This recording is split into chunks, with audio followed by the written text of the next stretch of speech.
When I think back to the early days of our relationship, I'm struck by the sense of peace that seemed to define everything about us. We met at a time when I desperately needed some stability in my life, and she delivered that in spades. There was something undeniably special about her, an energy in her eyes that came alive whenever she talked about her hobby.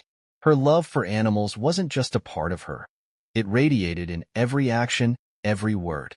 She didn't just care for them. She adored them. On our very first date, she spoke with such passion about her hobby I couldn't help but be drawn in. It was clear she saw the world differently. She noticed beauty and meaning where most of us only saw routine. I was hooked. I've always admired people who pour their heart and soul into something, and she was one of them. Strangely, her love for animals brought us closer, as if their trust in her taught us how to trust each other. She became my confidant, someone I could open up to about my fears and dreams. With her, I felt understood. She wasn't just my wife. She was my best friend. We leaned on each other, found ways to weather tough times, and could laugh about life's small, silly moments. Our relationship had a kind of strength, a steadiness, that reminded me of the old oak tree that stood proudly on her property. But over time, I started noticing things. Her hobby, while admirable, sometimes seemed all-consuming. There were nights when I couldn't help but feel like her work with the animals mattered more to her than anything, or anyone else. I'd invite her to join me for a night out with friends, but she'd often choose to stay behind. I understood it. Her responsibilities were demanding, but I couldn't ignore the sting of feeling like an afterthought. Her work often claimed most of her time, leaving less for us. It became harder to ignore the sense that our connection was slowly fading. Maybe it was my own fear of losing her, or maybe it was the overwhelming hold her work seemed to have on her, but those feelings gnawed at me. Even so, I couldn't help but respect her for being so committed to what she loved. I did my best to support her, pitching in where I could. I fixed fences, helped feed the animals, and even learned how to drive a tractor. But no matter how much I tried to involve myself, I knew I'd never share her level of passion. It was her world, and I was just a visitor in it. Still, I admired her for giving her heart and soul to something so meaningful. Even though I wished she'd set aside more time for us, I accepted that her work wasn't just a job, it was a part of her identity. And by loving her, I had to embrace that, too. But then, little things started changing. At first, I brushed them off as nothing. She'd come home later than usual, her boots caked in more mud than I'd ever seen before. Her reasons were always the same. Something about an animal needing extra attention, or an unexpected problem that required her to stay late. It all seemed reasonable, and I didn't think twice. I knew how dedicated she was, so I chalked it up to her usual work ethic. Then there was that look in her eyes. A kind of faraway, dreamy expression I hadn't seen before. She'd sit across from me at dinner, barely touching her food, her mind clearly somewhere else. When I asked if everything was all right, she'd flash me a tired smile and say it was just tired. I tried to believe her, but a nagging feeling lingered. What really caught my attention, though, was the way she talked about a new horse they'd recently brought in. She couldn't stop mentioning him. Her voice would light up as she described his strength, his temperament, and how majestic he was. At first, I thought it was just her usual excitement for her work. But something about the way she spoke made me uncomfortable. There was an intensity there, a kind of admiration I hadn't heard before. I wanted to dismiss it as nothing, but I couldn't shake the feeling that it was different. She became more distant with each passing day. The late nights at work, the vague conversations, and the distracted looks, it all started to add up. I felt like she was slipping away from me, and I had no idea how to stop it. One evening, she came home looking completely worn out, her clothes disheveled and her hair a mess. She claimed she'd stayed late because the horse had been restless, but there was something in her tone, something almost tender, that made me uneasy. I didn't want to seem paranoid, so I let it go. But as time passed, it became harder to ignore the cracks forming between us. The woman who used to share everything with me now felt like a stranger. And no matter how much I tried, I couldn't shake the feeling that I was losing her to something, or someone. I didn't understand. Even when she was standing right in front of me, it felt like her mind was somewhere else, somewhere out there. I tried to talk to her about it, to ask if something was wrong or if she was feeling overwhelmed, but her answers were always the same. "It's just work," she'd say, or "The animals need me more these days." She had a way of brushing off my concerns, redirecting the conversation to reassure me without ever really addressing what I was asking. The more I tried to understand, the more confused I felt, as if there was an invisible wall between us that I couldn't break through. She always seemed exhausted, always preoccupied. The woman who used to laugh with me, share stories about her day, and excitedly plan our weekends now barely had the energy to meet my eyes. I'd watch her sink into the couch at the end of the day, her body slouched and her gaze distant, and wonder where she had gone. There was a time when she'd come home eager to tell me about an animal being born or how she fixed a stubborn fence, but now those moments felt like a distant memory. When she did talk, it was almost always about that new horse. I wanted to believe it was just a phase, that she was caught up in a particularly tough stretch of work, but it was getting harder to convince myself of that. There was something in the way she talked about the horse that unsettled me. Her voice carried a fascination, almost a reverence, that she never showed for any other animal. Her eyes would light up in a way I hadn't seen in a long time. At first, I told myself it was nothing, that it was just her usual passion. But as time went on, that gnawing unease only grew stronger. Even when we were together, it felt like I was losing her. We'd sit down for dinner, and she'd barely touch her plate. I'd try to start a conversation, ask her about her day, but her responses were short, vague, and often led nowhere. It was like she didn't want to talk, or couldn't. I wasn't sure which was worse. The distance between us was growing, and no matter how much effort I put into bridging the gap, she seemed to slip further and further away. I missed her. I missed the way she used to look at me, the warmth in her smile, the way she made me feel like I was part of her world. Now, it felt like I was just another thing she didn't have time for. I lay awake many nights, staring at the ceiling and wondering what had changed.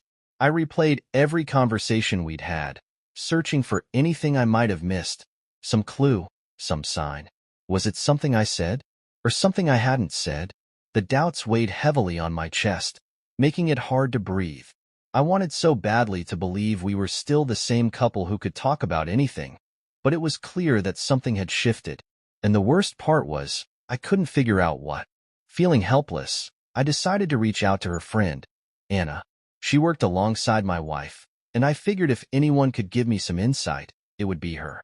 I tried to keep the conversation casual, not wanting to come across as desperate or paranoid, but the worry in my voice must have been obvious. Anna was friendly as always, but I could sense a hesitation in her tone. She spoke about the usual tasks at work, the long hours, the repairs they were working on, but when I mentioned how late my wife had been staying, Anna paused. That pause was all it took to send my stomach into knots. After a moment, she admitted that the late hours weren't really necessary. Most of the work could have been done during the day. My heart sank. I had been telling myself that her late nights were because of her workload, because they needed her. But according to Anna, that wasn't the case. I pressed her gently, trying to dig a little deeper without sounding too suspicious. Were there any emergencies lately? Any special projects that might explain it? Anna hesitated again before finally admitting that my wife had been staying late by choice. Her words hit me like a punch to the gut. It wasn't they that needed her. It was something else. Something she wasn't telling me. Anna went on to mention how my wife had been spending a lot of time with the new horse. Too much time, in Anna's opinion. She described how my wife would linger by his pen, watching him, almost like she was mesmerized. Anna tried to laugh it off, saying maybe my wife just found the horse particularly interesting. But there was something in her voice that suggested she didn't entirely believe her own explanation. When I hung up the phone, my mind was racing.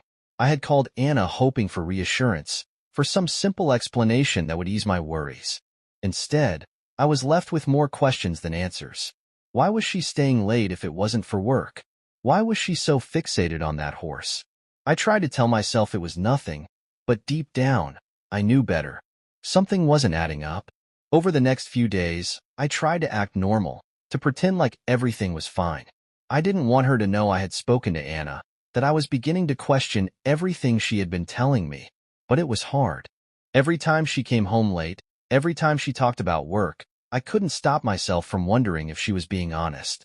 I watched her more closely, searching for any sign that might confirm my suspicions.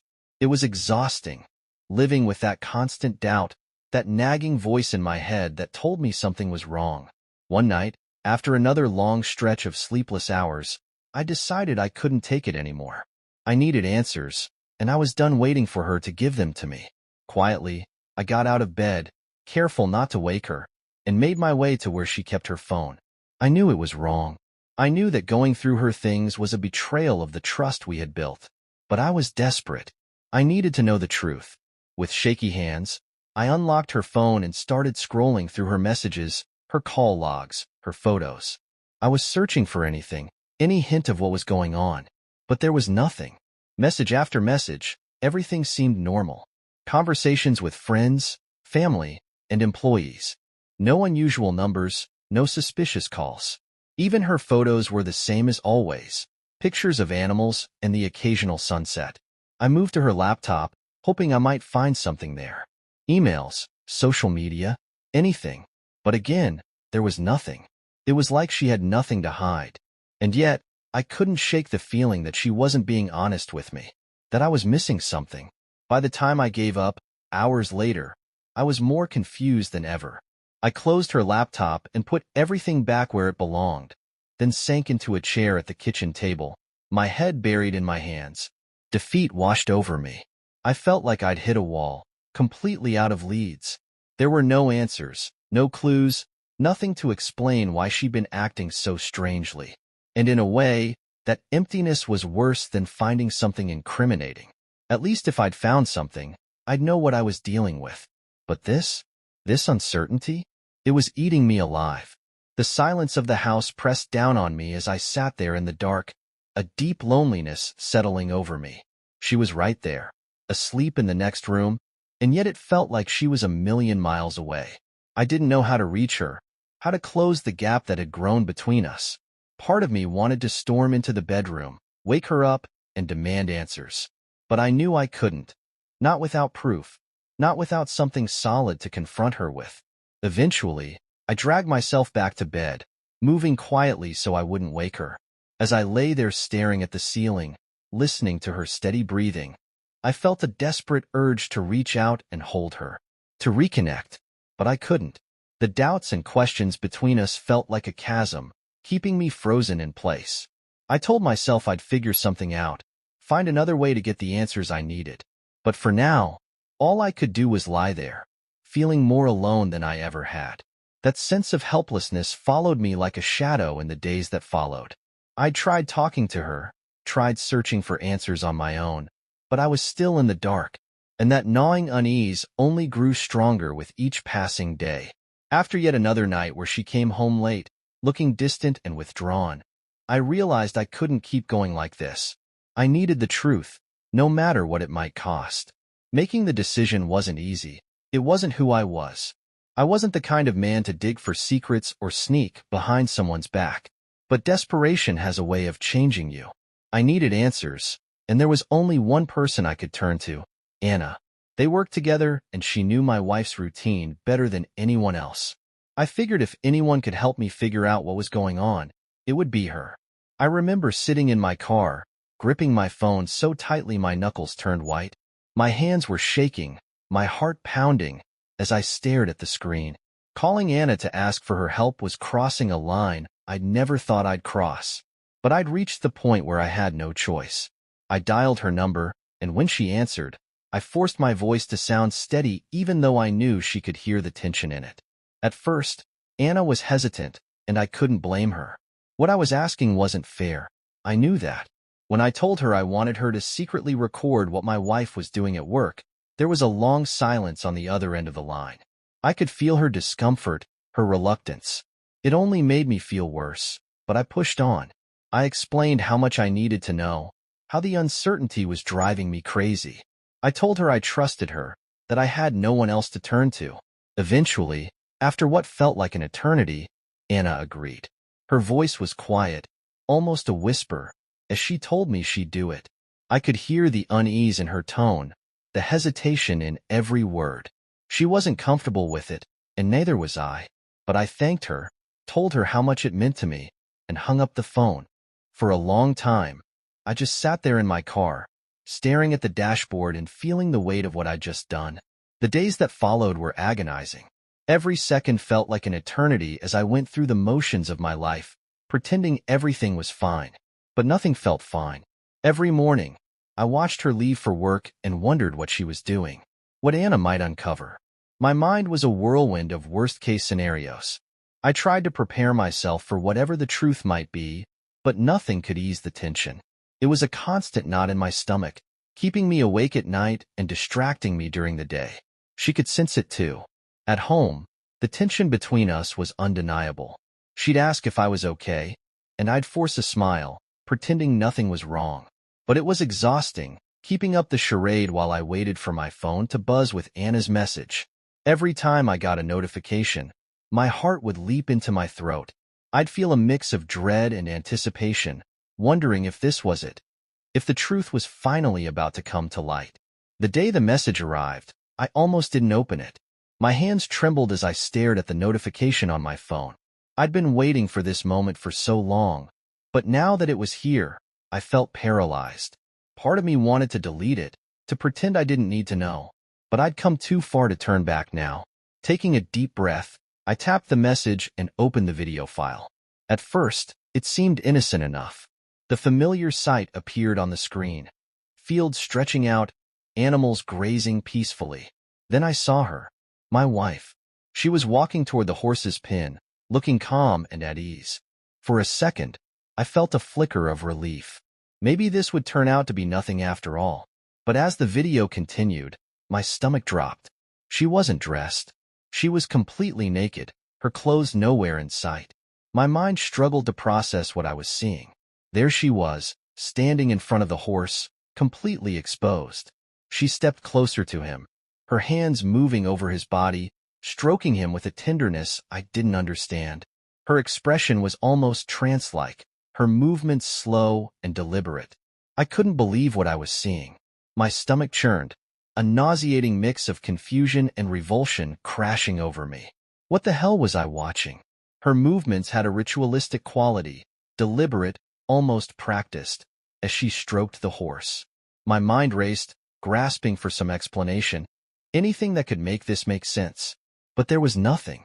No justification, no logic. It was simply wrong. And then it got worse. She pressed herself against the bull, her body moving in a way that made my skin crawl. Heat rose to my face, a boiling mix of anger, shame, and something else I couldn't quite name. I wanted to look away, to stop watching, but I couldn't. I was frozen, my eyes glued to the screen as the nightmare unfolded. My heart thundered in my ears. My hands trembled as I clutched the phone. This is my wife, I thought, the words echoing hollowly in my mind. The woman I loved, the woman I trusted. And yet, I couldn't reconcile the person on the screen with the person I thought I knew. Then she knelt. Her hands moved toward the horse in a way that made my breath hitch and my stomach lurch. I felt a wave of nausea, my entire body tensing as horror consumed me. No, this can't be happening.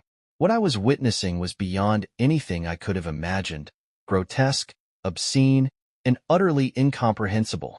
My mind reeled as I tried to process what I was seeing, but there was no framework for this, no way to rationalize it. It was wrong in every sense of the word. I wanted to scream, to hurl the phone across the room, to make it all stop, but I couldn't move. I just sat there, numb and broken, as the video dragged on. I don't know how long it lasted, seconds, minutes. It felt like an eternity. When it finally ended, I sat in stunned silence, my hands shaking as I stared at the darkened screen. The woman in that video wasn't my wife. At least, not the woman I thought I married. She wasn't the person I'd built my life with, the person I'd shared my dreams and my future with. She was a stranger, someone I couldn't begin to understand. Part of me wanted to storm into the bedroom, shake her awake, and demand answers. But another part of me was too shattered, too raw, to do anything. I sat there, paralyzed by the weight of betrayal. This wasn't just infidelity. It was something far worse, something that shattered not only our marriage but my understanding of her, of who she was. My world had crumbled, leaving me lost and adrift in the wreckage. Eventually, the rage overtook me. It came in a sudden, uncontrollable wave, washing away any restraint I had left. Without thinking, I stood up and marched to the bedroom, my mind clouded with fury. I yanked open her closet, pulling out her clothes, her shoes, her bags, everything that belonged to her. My hands moved on autopilot, fueled by anger that burned hotter with each passing second. One by one, I tossed her things into a pile. Each piece of clothing, each personal item, landed with a thud that echoed in the silent house. When the pile was complete, I dragged everything out to the front yard. The cold night air bit at my skin, but I didn't care. I wanted her to see it, to know that her place here, her place with me, was no longer guaranteed. This was the consequence of her actions. I dumped everything on the grass, my breath coming in harsh, uneven gasps as I stared at the mess I'd created. It wasn't just her belongings scattered there. It was the remnants of everything we'd built together. And yet, in my rage, I felt a strange sense of clarity. The confusion, the doubt, the helplessness. All of it had been replaced by cold resolve. She wasn't walking back into this house as if nothing had happened. She had made her choices, and now I was making mine. I went back inside, my hands still trembling, my heart hammering in my chest. I sat down in the living room and waited. The minutes dragged on like hours, and every sound, the creak of the house, the wind outside, seemed deafening. I replayed the confrontation in my mind, imagining the look on her face when she saw her things in the yard. The excuses she'd try to make, the lies she'd tell, but it didn't matter. My decision was final. When her car pulled into the driveway, my entire body tensed. I heard the door slam, her footsteps crunching on the gravel, and then the pause. She'd seen it. I could picture her standing there, staring at the pile of her belongings, confusion etched across her face. Then the door opened, and she stepped inside, her expression a mixture of shock and fear. "What is this?" she asked, her voice shaky, barely above a whisper. I stood up, meeting her gaze with a cold, unflinching stare. I didn't answer right away. I wanted her to feel the weight of the silence, the finality of what was happening. When I finally spoke, my voice was steady, but sharp as a blade. "You need to leave." Her eyes widened, filling with tears as she shook her head. "David, what's going on? What are you talking about?" I held up my hand, cutting her off. "I know," I said, my tone harder than I intended. "I know everything." The color drained from her face. She opened her mouth to speak, but no words came out. I could see the panic in her eyes, the tears streaming down her cheeks.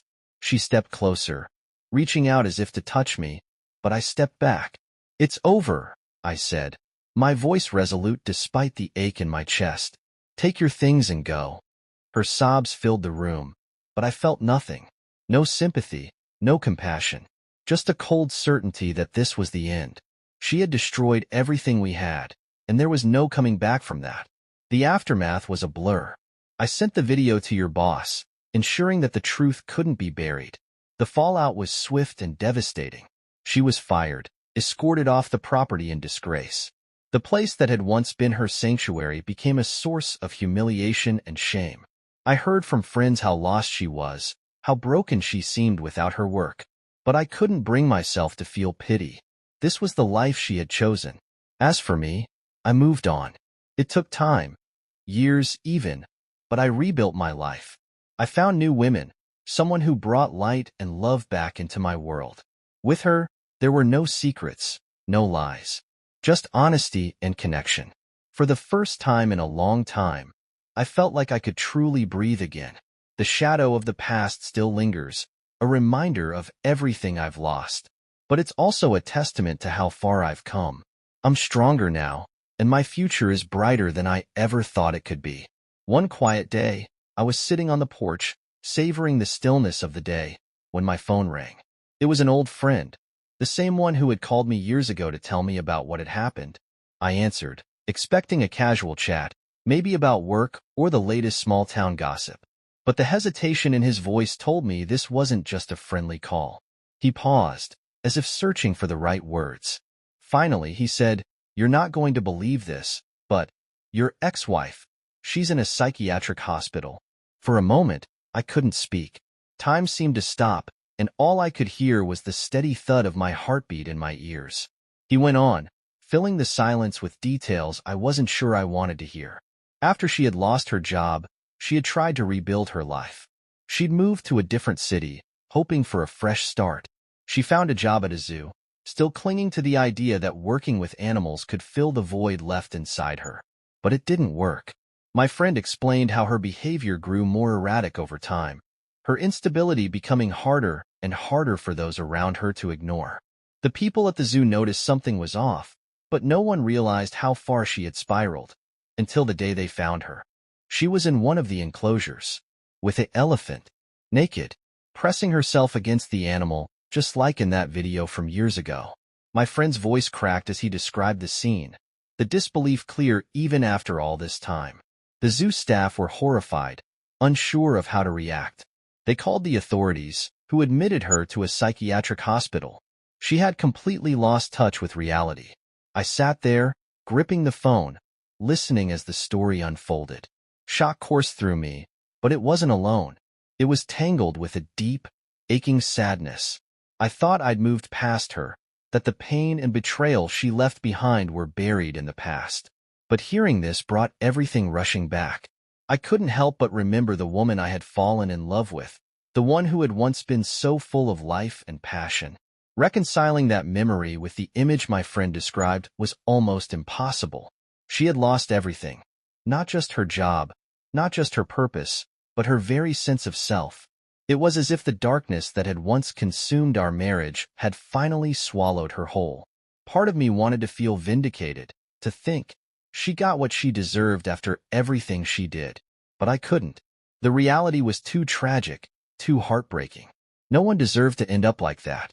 I knew she had made her choices, and that much of what happened was a result of her own actions.